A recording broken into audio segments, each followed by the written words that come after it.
Are we trusting in God's kindness in your relationship, in your marriage, in your finances, in your work, in your career, in your business?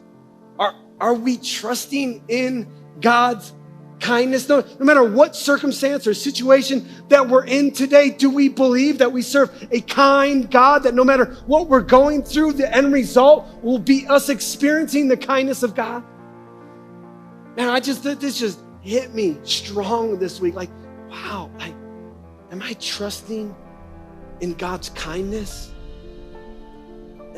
Am I trusting that no matter what I'm going through today, that at the end of the day, I'm going to experience God's kindness? We serve a kind God. Okay, this is a glass of water, okay? Here's the question. When you see this glass of water, what do you see? Like, what measurement do you see when you see this glass of water, right? It's either one or two ways. Do you see it as half full, or do you see it as half empty?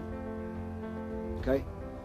When you see this glass, are you more optimistic, right? Oh, that's a half full glass of water, wow.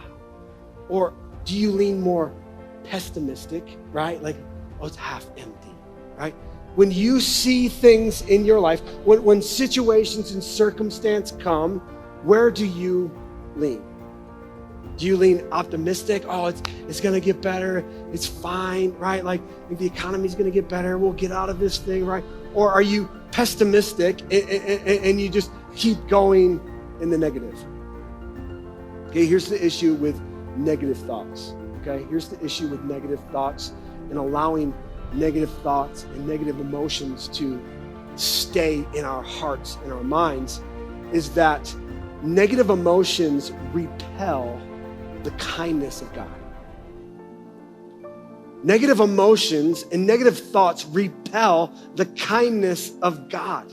It's literally, man, we've been talking about the demonic distraction and everything that we're doing, and we're talking about, man, God's trying to divinely interrupt our lives, right? Well, Satan is trying to disrupt us producing the spirit of kindness with negative emotions and thoughts. And what happens many times is we create this snowball of negative emotions and thoughts, right? It starts with like a little negative thing, like one little, negative thing that happens at work, or with your relationship, with your marriage, or with your kids, and then all of a sudden you don't take that thought captive. You don't take that negative thought captive, and all of a sudden it just begins to snowball, and it just gets bigger and bigger and bigger and bigger and bigger and bigger. All of a sudden it's this giant snowball that is just going downhill of negative emotions and negative thoughts, and it just consumes your life. Guys, when we let negative thoughts and negative emotions consume us, it literally repels the spirit of kindness that the Holy Spirit is trying to produce in our lives.